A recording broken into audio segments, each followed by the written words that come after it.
ரீசெண்டாக வந்து பார்த்தீங்கன்னா தமிழக வெற்றி கழகத்தினுடைய மாநில செயற்குழு கூட்டம் நடந்துச்சு. அந்த செயற்குழு கூட்டத்தில் கிட்டத்தட்ட 20 தீர்மானங்கள் வந்து நிறைவேற்றப்பட்டுச்சு. ஸோ அது என்ன தீர்மானங்கள் அப்படின்றத அந்த வீடியோவில் பார்க்க போகிறோம். 20 தீர்மானமே வந்து உண்மையிலே வந்து நம்மளுடைய நாட்டுக்கு, தமிழ்நாட்டுக்கு வந்து மிகவும் முக்கியமான தீர்மானம். ஸோ இது என்னென்ன அப்படின்றத நான் ஒன்றா சொல்கிறேன், நீங்கள் நோட் பண்ணிக்கோங்க.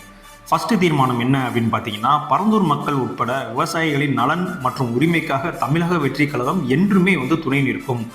இதுதாங்க தீர்மானம் 1. இரண்டாவது தீர்மானம் என்ன அப்படின்னு பார்த்தீங்கன்னா, கொள்கை எதிரிகள் மற்றும் பிளவுவாத சக்திகளுடன் என்றைக்கும் நேரடியாகவோ அல்லது மறைமுகமாகவோ கூட்டணி இல்லை.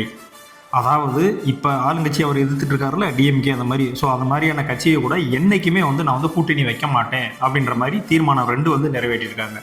தீர்மானம் 3வது என்னன்னு பார்த்தீங்கன்னா, விவசாயிகளின் போராட்டத்திற்கு எதிரான அரசின் அதிகார மீறலை கண்டிக்கிறோம்.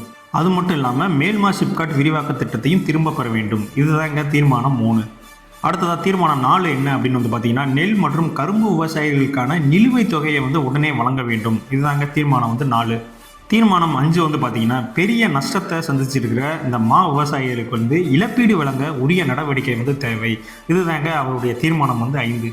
தீர்மானம் 6 வந்து பார்த்தீங்கன்னா, மலைக்கோட்டை மாநகரில் நடக்கக்கூடிய அந்த மணல் கொள்ளை வந்து தடுக்கப்பட வேண்டும் அப்படின்றதாங்க தீர்மானம் 6. தீர்மானம் 7 வந்து என்னென்னு பார்த்தீங்கன்னா, என்எல்சிக்கு நிலம் கொடுத்தவர்களுக்கு வந்து முழுமையான இழப்பீடு தொகை, அவங்களுடைய குடும்பத்திற்கு வந்து ஒரு வேலைவாய்ப்பு மற்றும் ஒப்பந்த தொழிலாளர்களை ஃபுல்லாக பெர்மனன்ட் ஸ்டாஃபாக மாற்றுறதுக்கான வலியுறுத்தல். இதுதாங்க 7வது தீர்மானம். 8வது தீர்மானம் என்ன அப்படின்னு பார்த்தீங்கன்னா, விசைத்தறி தொழிலாளர்கள் இருக்காங்களா, அவங்களுடைய கோரிக்கையை வந்து முத்தரப்பு பேச்சுவார்த்தை மூலம் நிறைவேற்ற கோரி தீர்மானங்க. இதுதாங்க 8வது தீர்மானம். தீர்மானம் 9 வந்து பார்த்தீங்கன்னா, திண்டுக்கல் மாவட்டத்தில் வாசனை திரவிய ஆலை தொடங்க கோரிய தீர்மானம் தாங்க வந்து 9வது தீர்மானம். 10வது தீர்மானம் என்ன அப்படின்னு வந்து பார்த்தீங்கன்னா, தூத்துக்குடி, கன்னியாகுமரி ஆகும் மாவட்டங்களில் கனிம வள கொள்கையை வந்து தடுத்து நிறுத்தணும். ஏன்னா அங்கே வந்து கனிம வளத்தை வந்து நிறைய கொள்ளையடிக்கிறாங்க. அந்த கொள்ளையை வந்து தடுத்து நிறுத்தணும் அப்படின்றதாங்க தீர்மானம் 10.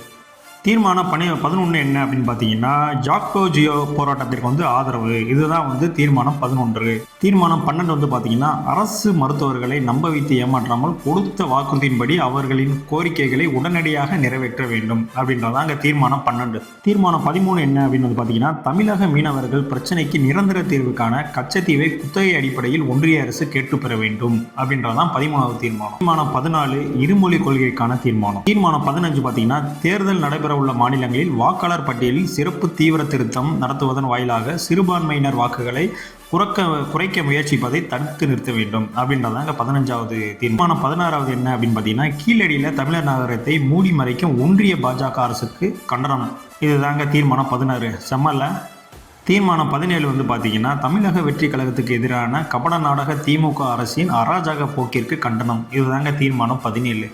தீர்மானம் 18 தொகுதி மறுசீராய்வு, ஒரே நாடு ஒரே தேர்தல் முறைக்கு கண்டனம் தெரிவித்து தாங்க தீர்மானம். தீர்மானம் 19 பார்த்தீங்கன்னா, காவல்துறை விசாரணையின் போது தொடர்ந்து பலர் கொல்லப்படுவதற்கும் அதனை தடுக்க தேவையான நடவடிக்கைகளை மேற்கொள்ளாத உள்துறை அமைச்சருக்கு கண்டனம். இதாங்க தீர்மானம் 19. கடைசியாக தீர்மானம் 20 என்ன சொல்கிறாருன்னு பார்த்தீங்கன்னா, பெரியார் அண்ணாவை அவமதிக்கும் பாஜகவின் பிளவாத அரசியலை கண்டிக்கும் தீர்மானம். இந்த 20 தீர்மானம் தாங்க தமிழக வெற்றி கழகம் வந்து மாநில செயற்குழு கூட்டத்தில் எடுக்கப்பட்ட இந்த 20 தீர்மானங்கள். இது வந்து அந்த இதில் செயற்குழு கூட்டத்தில் கலந்துக்கிட்டவங்க எல்லாத்துக்குமே தெரியும். மேக்ஸிமம் வந்து இதெல்லாம் வந்து ஆன்லைன்லேயே வந்து நிறையா வந்து இந்த 20 தீர்மானங்களுமே சொல்லிட்டு தான் இருக்காங்க. ஸோ பார்க்காத ஆளு தெரியாதவங்களுக்காக தான் வந்து இந்த வீடியோ வந்து கிரியேட் பண்ணியிருக்கேன். ஸோ இதன் மூலம் வந்து கண்டிப்பாக தமிழக வெற்றி கழகத்துக்கு அவங்க கொண்டு வந்து அந்த 20 தீர்மானம் என்ன அப்படின்ற விஷயம் வந்து உங்களுக்கும் வந்து தெரிய வரும்.